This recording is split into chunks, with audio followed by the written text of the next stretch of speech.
Est-ce qu'on peut parler aujourd'hui d'une véritable transformation digitale sur le continent africain?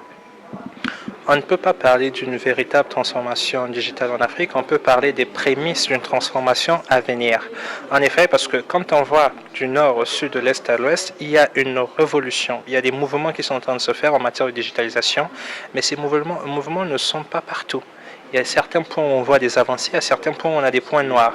Digitalisation en Afrique, oui, dans l'ensemble, mais quand on voit plus particulièrement certaines zones en Afrique, ça n'avance pas. On a des pays comme le Kenya, le Maroc, l'île Maurice, le Rwanda qui sont très avancés. Il y en a d'autres pays qui sont moins avancés parce que, vous savez, chaque pays prend le virage du digital selon sa politique intérieure et généralement ce n'est jamais la priorité. En effet, on a beaucoup de pays qui ont des problèmes d'éducation, des problèmes de santé, problèmes d'infrastructure. Je pense que le numérique n'est pas toujours la priorité. Mais aujourd'hui, nous nous battons pour qu'on considère que le numérique est aussi prioritaire que l'éducation et la santé. Parce qu'on ne veuille pas, le monde de demain, il sera binaire. Vaut mieux s'adapter maintenant que de chercher à se rattraper ensuite. Parce qu'un train, c'est toujours mieux quand on le prend à la gare plutôt que quand on le court après. Pas sûr qu'on le rattrape. Très bien. Mais pourquoi ça freine toujours en Afrique? Quelles sont les principales contraintes qui freinent le développement des tech entrepreneurs, par exemple? Au Maroc, il y a l'exemple de Technopark, donc des clusters pour la promotion des startups et des entrepreneurs. Est-ce que cet exemple pourrait être généralisé sur l'ensemble du continent? Est-ce qu'il y a des moyens et des leviers qu'on peut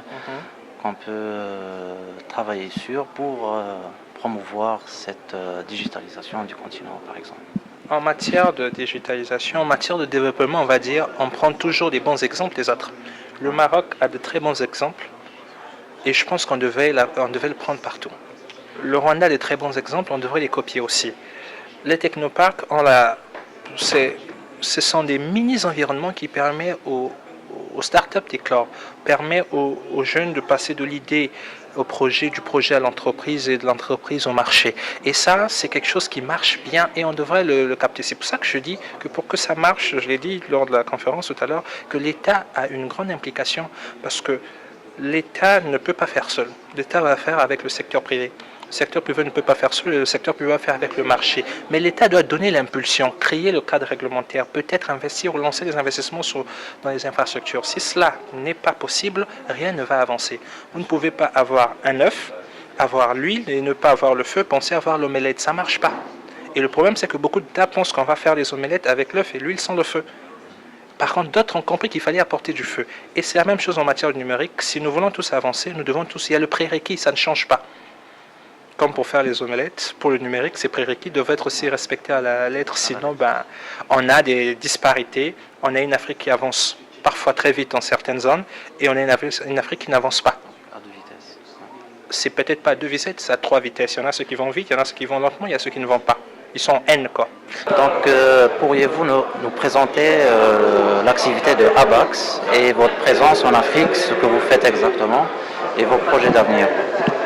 Écoutez, nous sommes une société de structuration financière, c'est-à-dire que nous accompagnons les entreprises à l'international. Nous sommes une société mauricienne. Nous existons depuis plus de 20 ans aujourd'hui avec des bureaux en Afrique, notamment en Côte d'Ivoire, à Johannesburg, à Nairobi, à Maurice, un gros centre d'opération à Dubaï, mais aussi un bureau à Londres. Donc notre métier, c'est d'aider les entreprises à créer de la valeur sur le continent africain. Donc voilà ce qu'on fait. Nos projets sont multiples et notamment un déploiement sur le territoire encore plus grand, avec notamment l'ouverture d'un bureau peut-être en Afrique de l'Ouest anglophone. Donc voilà un petit peu ce que nous faisons. Avez-vous des visées sur le marché marocain ou de l'Afrique du Nord? Alors, des visées sur le marché marocain, je crois que ce n'est pas forcément la bonne question. Notre idée, c'est de développer des activités business pour les entreprises à partir de places financières. Casablanca est une place financière qui, à notre avis, est complètement complémentaire de la place financière de Maurice ou que celle de Johannesburg. Donc nous n'avons pas de visée sur le marché marocain, mais nous pensons qu'il existe des solutions intéressantes à partir de Casablanca pour nos clients et pour les entreprises que nous accompagnons. Très bien. Vos objectifs par rapport à votre participation à l'événement d'aujourd'hui qui est Africa Convergence? Écoutez, je crois que la convergence est le mot-clé aujourd'hui pour l'Afrique, puisqu'on parle beaucoup de développement, on parle beaucoup de contraintes. Ce que je crois, c'est que l'avenir du continent, donc de l'ensemble des pays du continent, c'est d'arriver à une croissance inclusive, générée par des activités purement africaines. Et non plus attendre des investissements directs étrangers ou des sociétés internationales qui viennent développer le continent. Je crois qu'il y a de très très bonnes entreprises africaines qui sont capables de créer de la valeur, qui sont capables de créer de l'emploi.